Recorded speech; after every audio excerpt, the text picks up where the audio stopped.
அல்லாஹ் அக்பர், அல்லாஹ் அக்பர். குர்ஆன் நபித்தோழர்களை எப்படி அறிமுகப்படுத்துகிறது பாருங்கள்.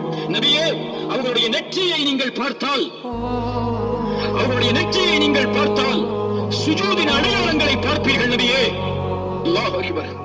யாரை பார்த்து குர்ஆன் சொல்கிறது? அபூபக்கரை பார்த்து குர்ஆன் சொல்கிறது ரலியல்லாஹு அன்ஹு. உமரை பார்த்து ரலியல்லாஹு அன்ஹு குர்ஆன் சொல்கிறது. மேலே குறிப்பிட்ட அத்துணை வாலிப சமூகத்தையும் பார்த்து குர்ஆன் சொல்கிறது. நபியே, அவருடைய நெற்றியை பார்த்தால் சுஜூதுடைய அடையாளங்களை பார்ப்பீர்கள். சுஜூதுடைய அடையாளங்கள் எதில் வரும்? ஸலாவில் வரும், தொழுகையில் வரும். அல்லாஹ் குறிப்பிடுகிறான், அந்த சமூகம் அல்லாஹ்வுடைய வணக்கத்தில் நேரான சமூகம்.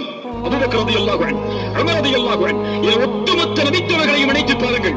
அவருடைய ஒட்டுமொத்த நபித்தோழர்களுடைய ஃபத்வாவும் தொழுகையை வேண்டுமென்றே விடக்கூடிய ஒரு முஸ்லிமான வாலிபன் அல்லது வாலிப பெண் பொழுதுக்காலோ தொழுகையை விட்டால் அவன் இஸ்லாமிய மார்க்கத்தை விட்டு வெளியேறிய காஃபிர்